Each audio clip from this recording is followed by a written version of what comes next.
So we will be recording this session so that it can be of benefit to other folks later. It will be on our Instagram IGTV, and then it will also be on the website in both the theater and the dance sections.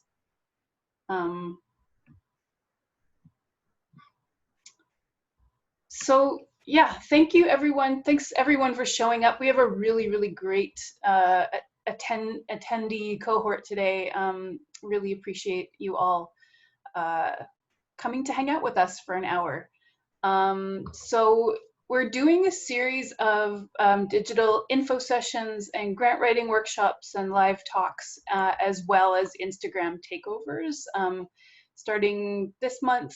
So if you want to check out our Instagram, you can follow along. Our first takeover is going to be happening on Monday, and it's with Jessica Karahunga, who's an incredible visual artist. So check out her work. She's really amazing. I just want to say thank you all for attending, and thank you to Deaf Spectrum, who's our partner today, who supported us by helping us book interpreters, and thanks to the ASL interpreters for being with us today as well. So before we get started, I just want to read this land acknowledgement that has been developed by the Toronto Arts Council's Equity Committee. As we gather today, we want to acknowledge the diversity of the First Peoples in this area and recognize the territories of the Wendat, the Anishinaabeg Nation, the Haudenosaunee Confederacy, and the Mississaugas of the Credit First Nation. Today, Toronto is still home to many Indigenous people from across Turtle Island and around the world, and we are grateful to have the opportunity to live, to work, and to meet on this territory. So today, the structure of this info session will be in kind of 15-minute chunks. The first 15 minutes, maybe a little bit less than that actually, I feel like we'll get through this a bit faster, is just a general overview of Toronto Arts Council, and just give you a little bit of contextual information, and then we're going to go a little bit deeper into theater. We're going to start with Elahe, and we're going to talk about theater, and then we'll go to Catalina to talk about the dance program. And then at the end, there'll be some time for Q&A. I'm going to be monitoring the chat and the Q&A, and I'll kind of be gathering questions, and then we'll present them to Elahe and Catalina at the end. And yeah, I guess the first thing I just want to say is we really want you to feel comfortable reaching out to us and getting in touch, and asking for any support you need around grant writing and any kind of program that you're into, whether it's theater, dance, visual arts, strategic programs, or other programs. So we're really here to support you, and if we can just convey that, that's very important for us to convey to you today. So I am going to pass it over. Well, first, I guess I'll just introduce everybody. Mohammed Rezai, Elahe Marjovi, Catalina Fellay-Dunbar. We're all here from Toronto Arts Council with you today to take you through this information. So Mohammed next is going to talk a little bit about TAC, give you some contextual information, talk about some of our accessibility programs that we offer. Hi everyone, my name is Mohammed. I'm the Digital Systems Coordinator at Toronto Arts Council. So you're welcome to reach me with any technical questions that you have. I can help you if you're having trouble logging in, or if a certain part of the application is just not working for you. I'm more than happy to help you with that. So I'm just going to give you a little background information on TAC and our operations. So since 1974, TAC has been mandated by the City of Toronto to support the city's arts community and offer grants programs funded by the city to a broad cross-section of Toronto arts organizations and professional artists.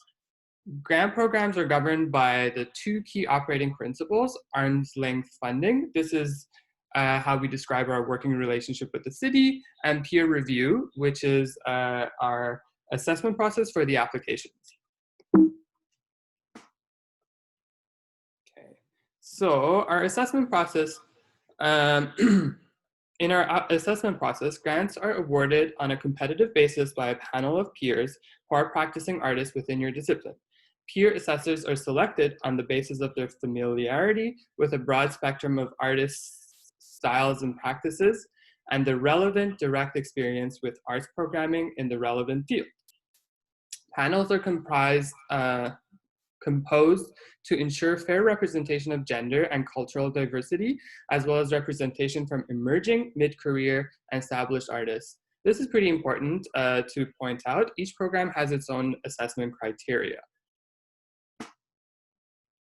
So I'm going to talk a little bit now about our accessibility grants. So embedded in each of the project and individual grants, there's an accessibility grant section. The accessibility grants provide up to a maximum of $5,000 towards eligible accessibility costs for artists incurred during the project. Projects involving deaf artists and artists with disabilities may apply by completing the accessibility expenses section of the application. Accessibility costs may include, but are not limited to, ASL interpretation, audio description, closed captioning, communications assistance, and attendant care. In addition to our accessibility expenses grant, we also have, whoopsies. In addition to our accessibility expenses grant, we also have an application access support. Applicants who are deaf or have disability and need support to complete their grant applications can access up to $500 a year to cover the cost of assistance from service providers.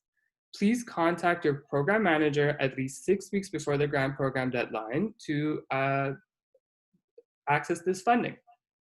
So now I'm going to pass this over to Elahe to speak a little bit about our theater program.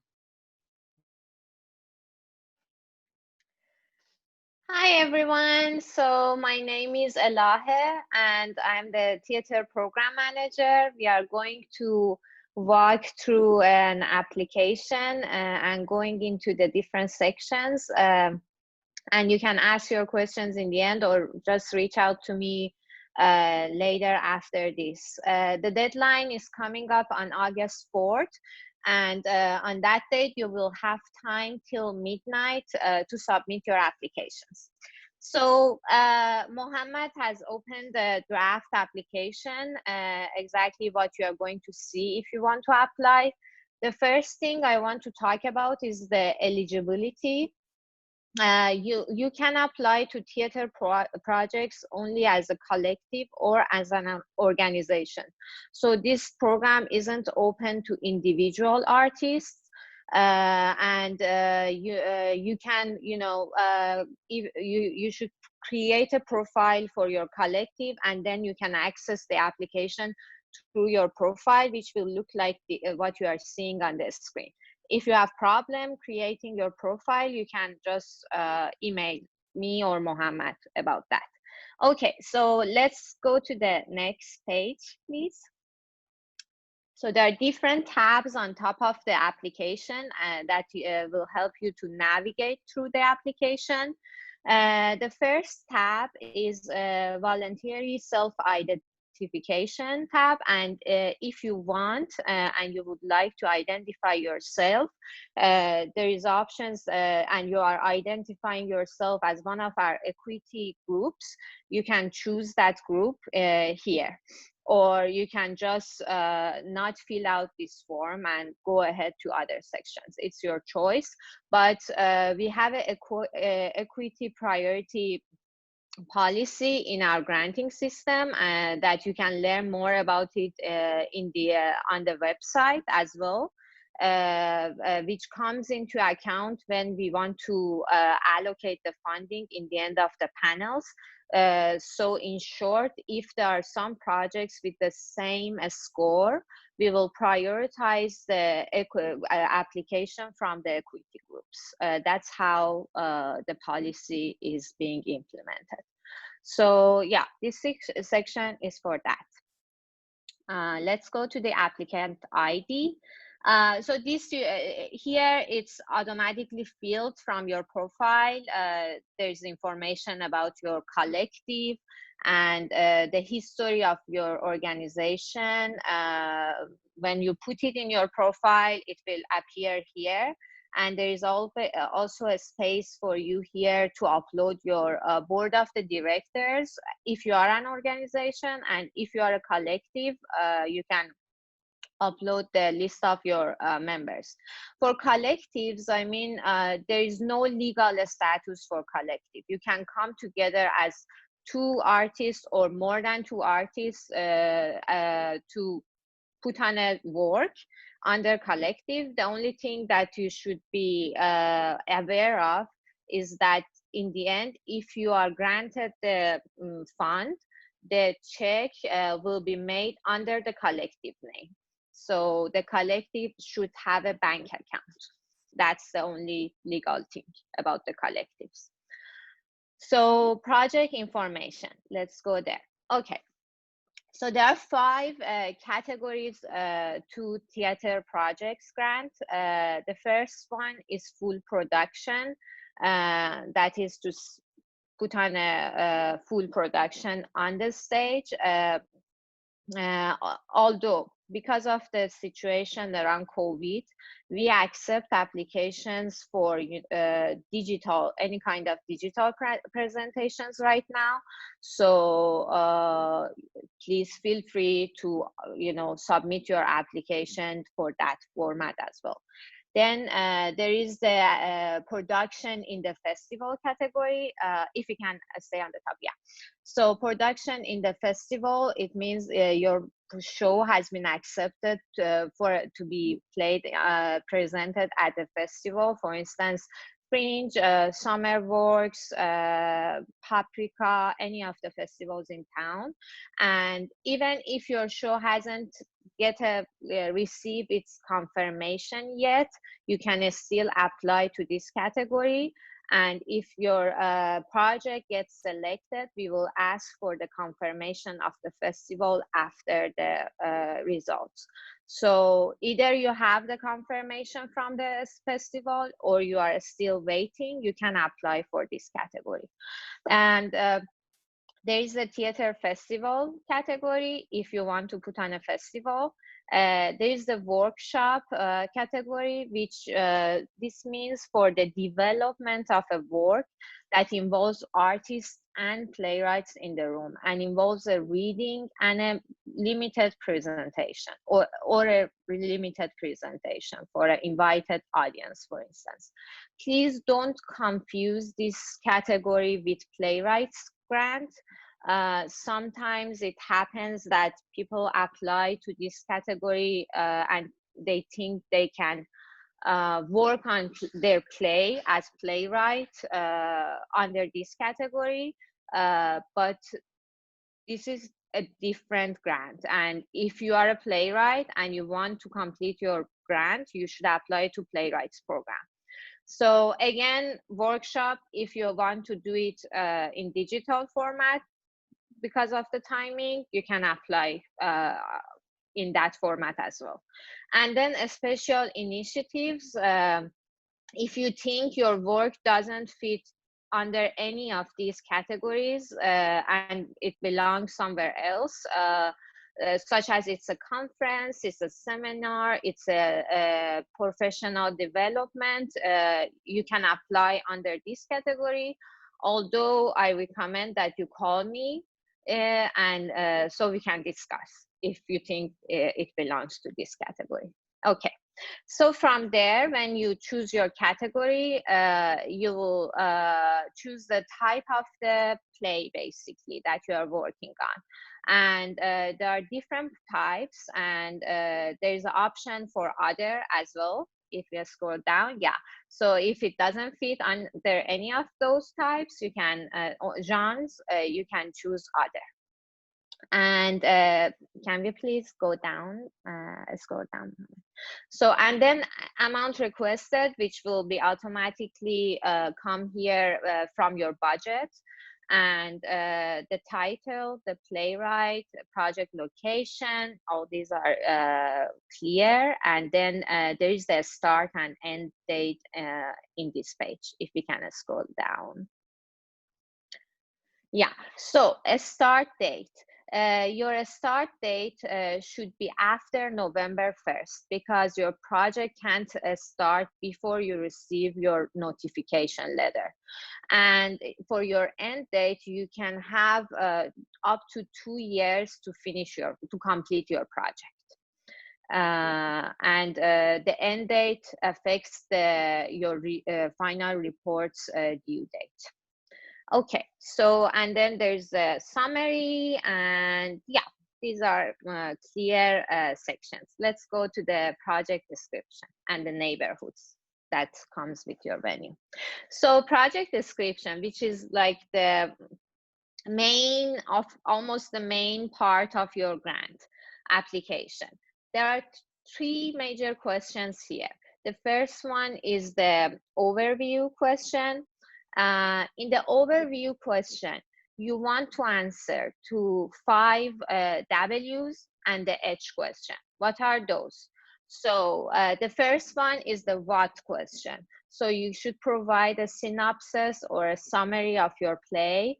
You can say what's the topic of the play, and what might be affected by the topic of the play, and please just be consistent in that.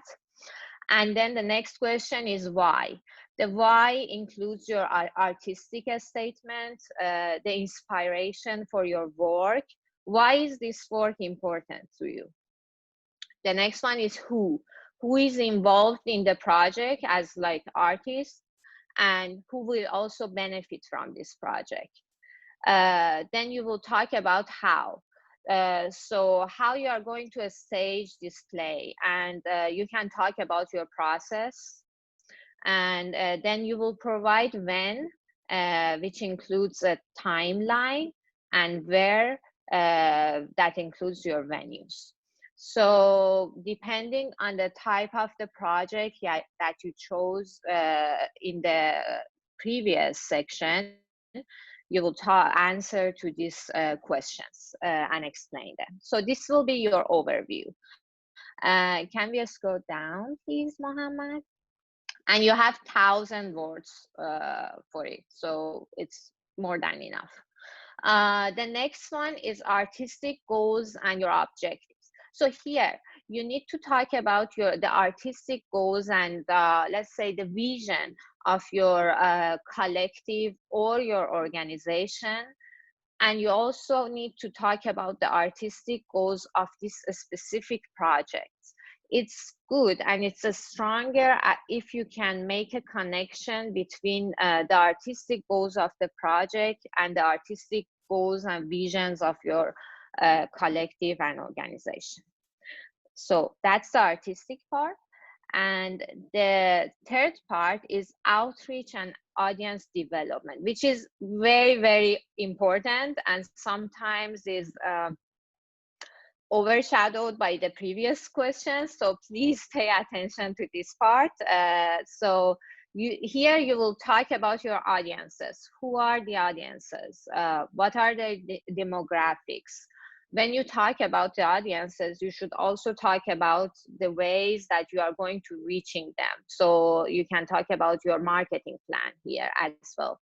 Please note that applications to workshop, they tend to not talk about the audiences and outreach that much extensively here because they think they have a limited audience to their workshop presentation and they don't need to talk about that much.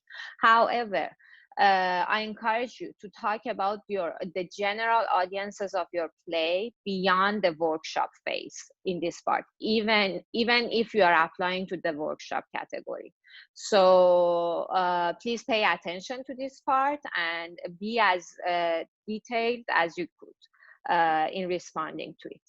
So, and then there is a section for you for additional information if there were there's something that wasn't covered in the previous ones and you wanted to talk about it, this is the space for it. Then there's a table, project contributors. You can open it and add the names of the artists involved in the project. You might just have 3 confirmed right now, and you can provide those names here, or you have all your team confirmed and you can provide all of them.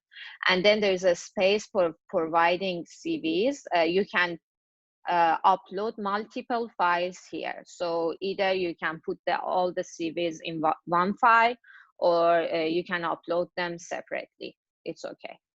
So budget. Oh, budget. Okay, so this is actually as important as the last one.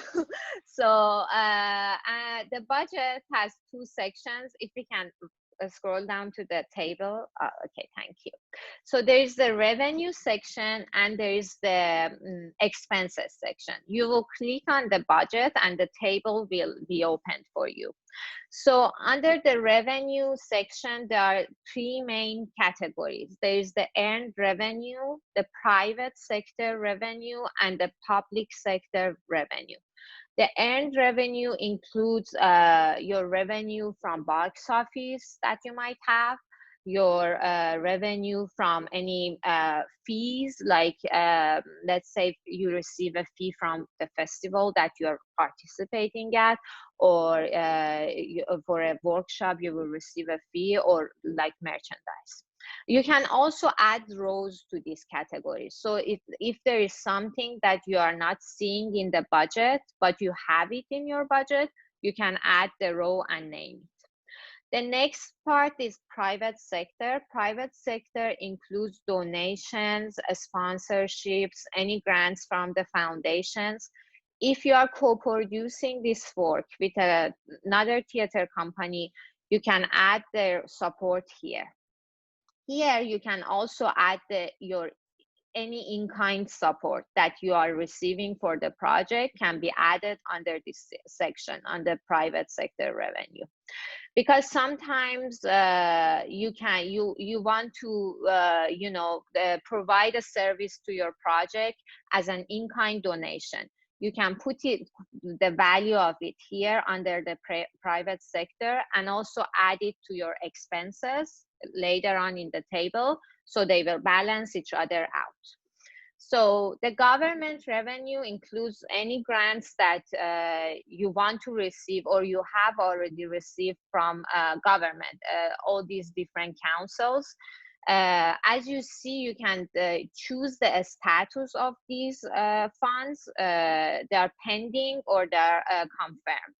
And if you have an open application with Canada Council, you can put it here and you can choose the status as pending. Or if it's been already confirmed, you would say it's confirmed. Okay, so that was the revenue. Now let's go to the budget, expenses. So there are 2 main categories for expenses: artistic and production, and admin and marketing. Artistic and production, the most important is artist fee.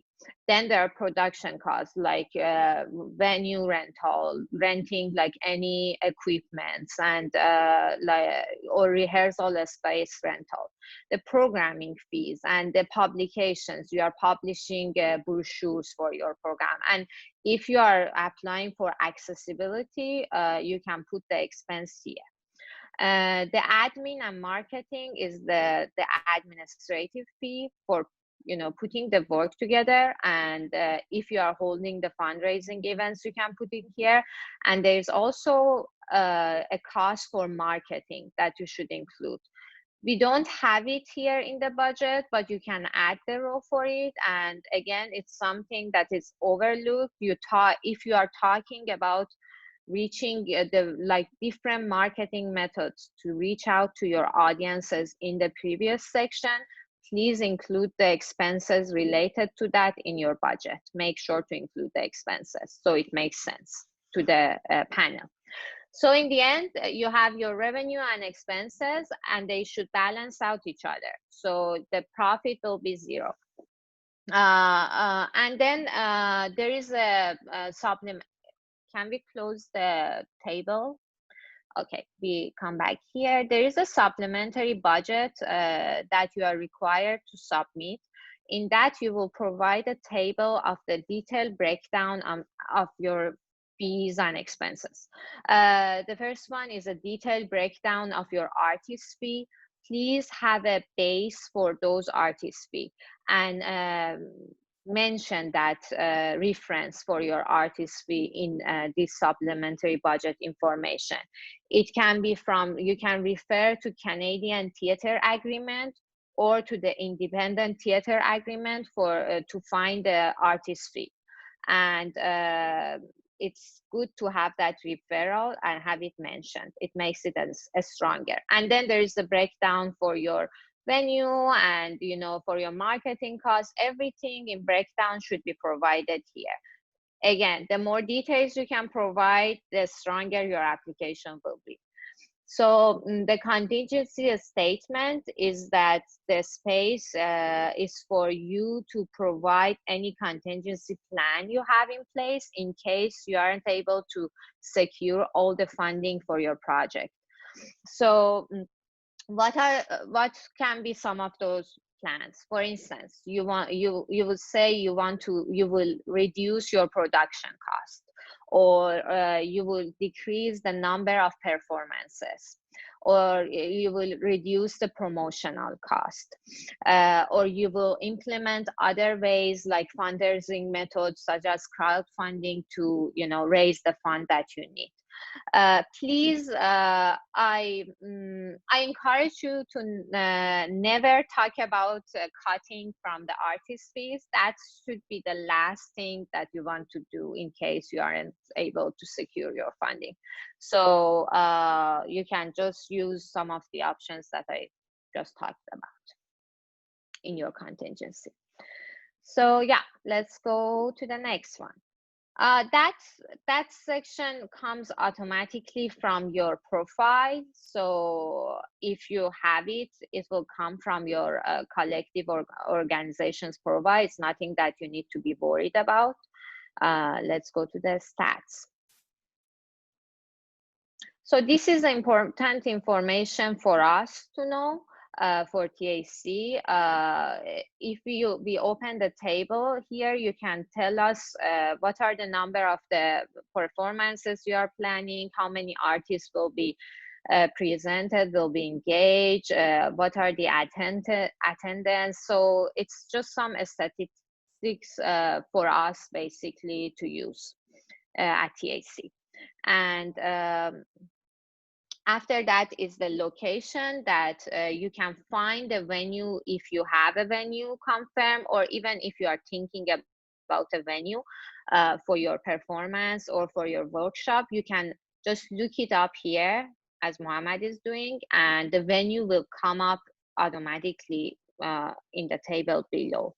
And if it wasn't there, the venue that you think to hold your performance, you can also add it. Yeah. Okay. So let's go to the accessibility expenses. If you are applying for the accessibility grant, here is the place that you have to talk about the expenses related to that grant that you have requested. So you can tell us in details what are the expenses.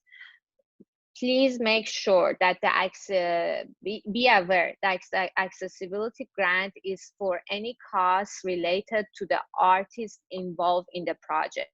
It's not for audiences. So if you want to put a I don't know, subtitle or closed captioning for your performance, for the to make it accessible to more audiences, unfortunately, that's not covered by the accessibility grant. But however, if you have an artist with disability involved in the project and you need to have funds for the expenses of the artist, you can apply here. Support material. So here, it's better to provide support material related to the project that you are applying the grant for. And then if you don't have enough material from the current project, you can submit some materials from the selected materials from previous works, but the priority should be given to the current project. So for instance, if you are applying for a full production and you had already done a workshop of the work and you have videos of it, upload them here as for support material. You can also submit letters of support here. You have letters of support from the venue that you are going to work with, or from your co-producers. You can submit them here, or from the festival that you are going to put the play on. You can submit all of them here. And also please submit the script always for the peer assessors. And yeah, and then you're done. It wasn't that difficult, I would say, I hope, and you sign and it's submitted. Okay. So yeah, let's go to the dance. Elahe, right before we move on, I want to just give a brief pause so the interpreters can switch. Thank you very much. And I wanted to just ask a couple of brief questions that I feel like will be pretty easy to answer just before we move into dance, and then we'll do more questions at the end. So for festival applications, if somebody applied to be in a festival, or they were, hoping to be included in a festival, they applied for a grant, they got the grant, and then they didn't end up getting accepted into the festival. How would that scenario play out? So the condition to the grant is to provide that confirmation from the festival. However, they can also, submit another plan for the project if they are accepted and it's not going to be in the festival. We will provide that opportunity for them to provide a contingency plan for their project. Okay, that's great. Another question, and this is something that we have been talking about lately. How come individuals can't apply for a theater grant? I don't know the history of it, but I think maybe it's because we want to make sure that you have already put the team together to put on the show, and you are not just by your own. And as I said, to be a collective, you only need another person. I mean, you can be 2-person collective, and that's fine. So it's not that complicated. If you are the director and you have the playwright, you two can form a collective and only apply for this project. Okay, but I don't know the historical reasons. Yeah, I think we've been talking about that as it relates to many of the different programs at TAC lately. So it is a really important question, and it's something that you may see changing in the future. So keep an eye out for that for sure. So one more quick question. This is a sort of a hypothetical scenario. What if my theater company, we're planning both to develop a new work through workshop, and we also have a full production planned for like next year or the year after. What do we do? Do we have to just choose one? Yes, unfortunately, you need to choose one. At any time, you can only have one open application in your profile as a collective or organization in any discipline. So even if you apply for a theater grant and you submit your application and later you decide to apply for a music grant, let's say, you can't unfortunately submit that grant and you need to wait to receive the results from the theater grant. So one application per year. Yeah, okay, great, thank you. Okay, let's move on to dance. Catalina Dunbar-Fellay, who is also the Literary Arts Program Manager, in addition to being the Dance Program Manager. So if anybody has literary arts questions, you can also you know, email Catalina and book a time to chat about that stuff at another time. I'll continue to gather more questions about theater and questions about dance as we go, and I'll put them to you both at the end. So Catalina. Thank you, Erica, and thank you, Elahe. That was really detailed. So I don't know if we need to start with the application for dance. Instead, maybe, Mohammed, if we could switch to the guidelines. So I'm not sure how many people have taken a look at the guidelines before for any of the TAC programs. They are quite text heavy. So it can be a lot to sift through, and I would encourage anybody who has questions or feels overwhelmed when they're looking at these guidelines or when they're going through the application process to please reach out to us, because we're always here to help, and we'll do what we can. So the dance program and the theater program are similar in some ways, but they are also very different. For example, in the dance program, we do have opportunities for individuals and also for collectives. So Mohammed, if we could go to page 2 of the guidelines for dance, we can see that, there we go. Okay, so eligibility criteria specific to individuals. So it's true that for all applicants to Toronto Arts Council, you must be working within the City of Toronto. And for individuals, you do need to be a resident of the City of Toronto. Our funds cannot go beyond that. We just don't have the capacity of that. So you would have to look for other funding opportunities for things like touring, or if you are an artist who does not live in the City of Toronto.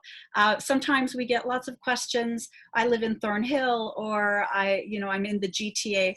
You must have a postal code beginning with M. That's for individuals. Looking through here, you can see some of the other eligibility criteria. The project's choreographer must have completed at least 1 year of independent dance practice and have a minimum of 3 publicly presented pieces, excluding student presentations. Again, if you have questions about your eligibility, maybe you haven't gone through a training program yourself, trained, or you're working within a type of dance that doesn't have a formal training, please talk to me and we can figure out. We do have some flexibility on this. If we move down on the page for organizations and collectives, and I think this was a question that we had. I was checking out the questions in the chat and in the question and answer section of this webinar. Organizations or collectives, if it's more than 2 people, then the majority of the people involved need to be Toronto residents. If it's 2 people, then both have to be residents of Toronto. That doesn't mean you can't work with people outside of Toronto. It just means that the activity needs to happen in Toronto, and the majority of the artists involved are Toronto residents. Okay, I think that it's important to also look at what is not eligible, who is not eligible to apply. So you see a list here, choreographers who direct dance organizations that receive operating funding from TAC, organizations or collectives that receive operating funding from TAC, dance studios and schools, schools that are part of Ontario's public or private education system, educational and religious institutions, unless there is a clear separation in both programming and budget between their regular activities and their arts activities, and undergraduate students.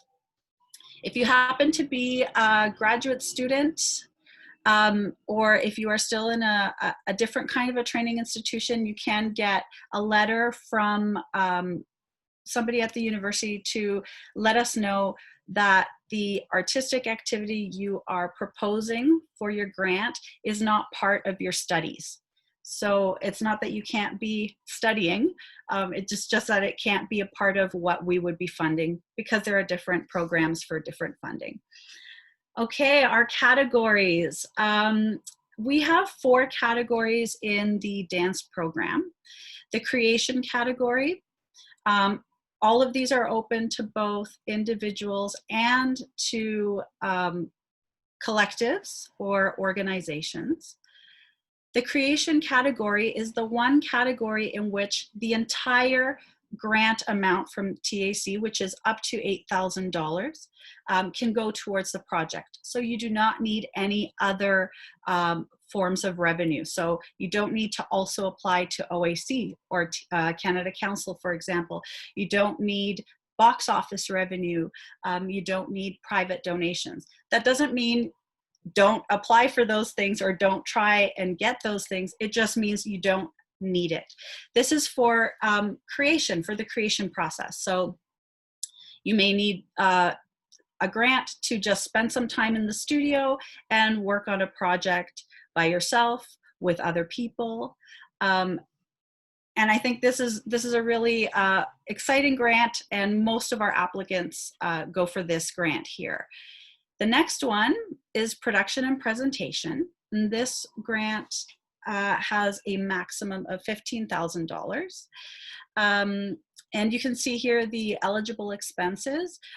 Just above the production and presentation section, you can see for creation, you can have fees paid to choreographers, dancers, and creative resources, such as musical composers, outside eyes, mentors, elders, or dramaturgs as your costs, and also studio costs and production elements that are essential to the choreography.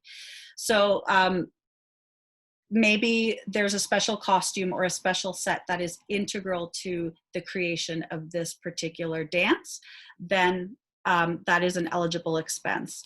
If it's not integral, you would have a hard time justifying that cost in the creation category. Production and presentation, all of the same things that you could expense in a creation grant is also included in the production and presentation, plus artistic production and administrative fees and costs, which include rehearsal, venue, publicity, marketing, and outreach. In the production and presentation category, you will need some sort of funding or revenue outside of the Toronto Arts Council grant that you are asking for. The next section is a dance series and festival. And again, all the same eligible expenses as the other categories. And in this one also, you will need more funding revenue, or more revenue beyond the funding from TAC. Dance field development. This one, same as the other categories. Again, you do need some extra funding revenue for this one. Okay, so sometimes people ask me, I don't know which category I fit into, or I'm not sure how, if I have a better chance in one or the other. All of these categories are looked at by the peer assessors on the grant review panel in the same, on the same day, in the same envelope, and we only have one budget for all 4. So they don't sit there and decide, oh, we have too many creation category grants and we need to put in a dance field development. They are all scored individually, and then all of those scores are considered from top to bottom without different categories taking precedence over others. So if you're unsure, please give me a call and we can talk about it. Also, you won't have an advantage applying to one category or another necessarily. I would encourage you to think about what the project is that you want to do, and then decide which of those categories fits the best with what your idea is. You'll also notice that they have different funding levels. So $8,000 for dance field development, whereas you have up to $15,000 for production and presentation. There are different costs associated with the different categories, but maybe that's a factor in some cases.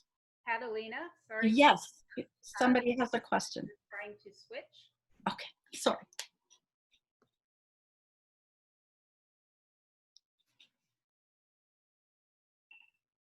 Okay, I think we're ready.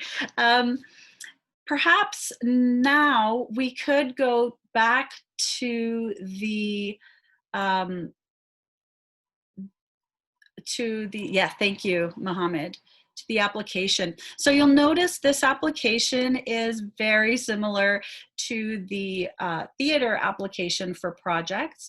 And this is true of most of the project applications in our system. So Elahe did such a wonderful job of outlining what each of the sections are that I think I would, let's see, let's go to project information. We'll skip ahead to that point. So here you would choose your category, project location or venue.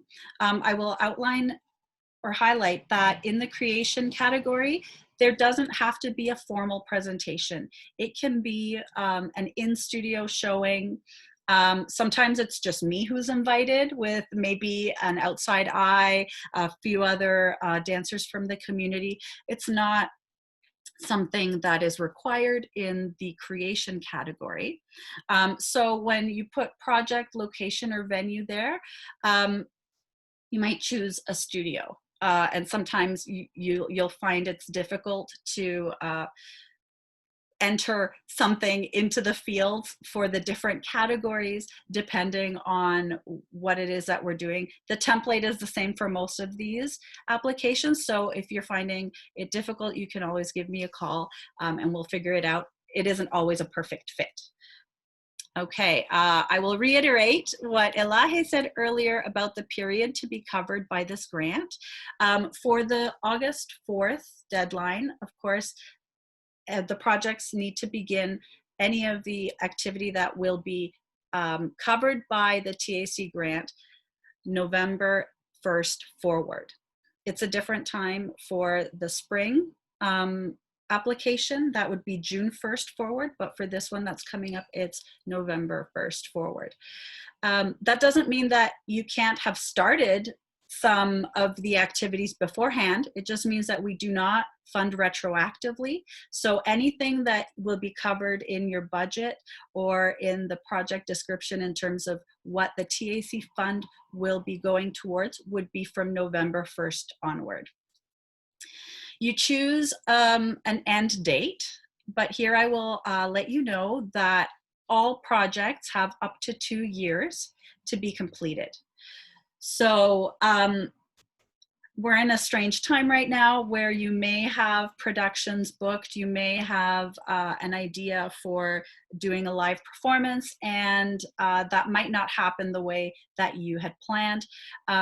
If you had an end date of, say, oh, December, theaters will be open, I will be doing a live performance, that is my goal, and then the city gets shut down again and we're not able to do that, it's okay. We can extend that deadline a little bit longer. You would let us know. We're in a strange time right now, but this happens even in the perfect circumstances. I've had applicants call me up and say that for their site-specific piece, now there is a condo being built on that site. And so they no longer, the project has changed. They no longer have the project that they originally applied for. That's okay, we can work some things out within reason. So it can't have started out as a dance project and become a music concert, for example, right? All right, let's see, what else have we got? I think that Elahe covered this pretty well. Artistic statement is, again, here you want to let us know and let the peer assessors know what your practice is like, where you're at as an artist, and what some of your goals are. The project description section, which is the next section in the application, is what Elahe referred to as the 5 W's. The H. So you want to make this section as clear as possible. You may be working in a genre that the peer assessors are not familiar with. It may be, you know, I try to have representation on the committee or the panel. For example, if you're working in Bharatanatyam dance or other classical Indian styles, then I will try to have peer assessors who are knowledgeable in that form. However, it's not always possible because people's schedules are quite busy. So it's a good idea to be really explicit and simple in your language. You'll also notice that we have word count limits for these sections. Here it says 1,000 words for the project description. Please don't feel that you have to fill 1,000 words. It's not an essay assignment. And being simpler is better. In this case, the grant review panelists are reading so many applications that it can get overwhelming. Elahe did a fantastic job of talking about the budget, and perhaps there will be questions later that we can address, but I'd like to skip, what is the next section? Let's see. I would like to, okay, so yes, we were talking about the project description, and I'd like to sort of skip to the support material section because the project description and the support material really need to be in good conversation with each other. I think a strong application would have the project description, the words in the project description match what we see in the support material. So Elahe did say the current project. Even if you've only been in the studio 2 or 3 times and have movement ideas to share, and you film this on your phone, that would be a good support material, better than a production that you've done in the past that is completely different in theme or in style with what you are doing right now or what you would like to get funded for.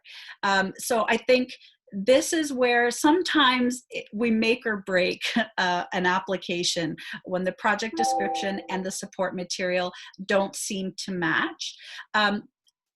Elahe also mentioned, if you don't have a whole lot of support material for this particular project, yes, please show what other work you've done. Again, it's a good idea to say, oh, this is the style, this is a piece I've done in the past, and this is the style that I'm going to be working with again. Or it could be, this is what I've done in the past, and I really want to deviate from this particular way of working. And so that's why it's important to my development as an artist. I think I'm gonna stop there because of time, Erica. Yeah, we've only got a couple minutes left. So yeah, we've got 5 minutes left. So let's I just want to actually just put maybe one last question to you. There are some questions that are quite specific that I want to just encourage everyone to reach out. Mohammed, if you could put that last slide up, it'll have Elahe and Catalina's email addresses. You can reach out to them directly. Sorry, I didn't get to all your questions. I really tried, but you guys have really detailed, amazing questions. Sorry about that. But the one question I think is really important right now is, regarding COVID. It is so difficult for us as artists to predict, what the next year or 2 years is going to look like, how it's going to play out. So folks are having a lot of questions about, how do I anticipate what my potential revenue might be, like if my box office revenue or, all these revenue streams, and also, how do I pivot and things like that. So I think if you guys want to maybe talk a little bit about how TAC is sort of handling the way that projects are changing during COVID, and also, how people should be talking about their projects regarding COVID. I don't know if one of you wants to jump in. Catalina, do you want to go? Yeah. Sure, I'll go. I'll go.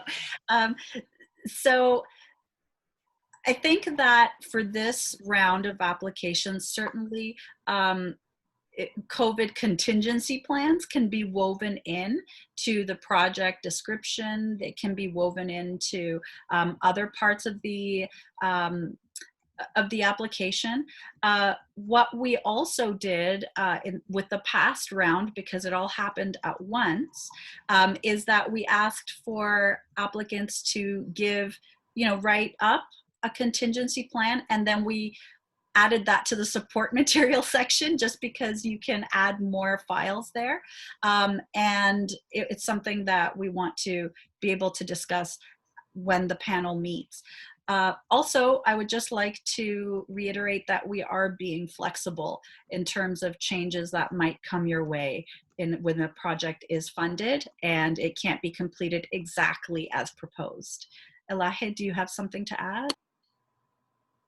No, I think you covered it. I mean, as you will see in the application, we haven't asked for contingency and plans, but it's open to you. And as Catalina mentioned, if you have it and you can talk about it, please feel free to include it. If you don't have it, it's fine. If we feel that we need that plan from you, after receiving your application, we will contact you and ask for it. That's no problem. Or after receiving your grant, even you can provide a revised plan. But please be realistic. If you know venues will be closed up to next summer, don't put on a project, like prepare an application at a venue that we all know will stay closed for the whole year. So keep that in mind. Yeah, but we are flexible.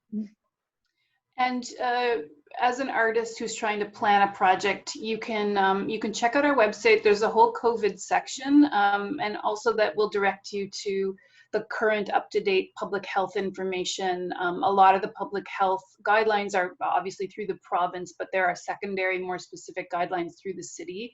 And obviously we're probably about to head into stage 3. And so there is now officially a lot more information on the Ontario government website about what stage 3 means, stage 3 reopening, what that will mean for gatherings. And that has huge implications for theater and dance. So get really familiar with that. And if you have any questions, reach out to us. If there's something that we can't answer, we'll hunt down that answer for you. So yeah, if there's anything that people want to talk through or find out more about, just reach out to us and we'll get back to you as fast as we can. So I just want to say thank you so much for all of you who came today. I'm sorry for anyone we didn't get your questions answered, but get in touch. And thank you so much to our interpreters and to Deaf Spectrum for partnering with us today. And I wish you all luck. I hope you're all well and you're holding it together during this really strange, difficult time. And if there's any way we can support you, please reach out to us. Thank you.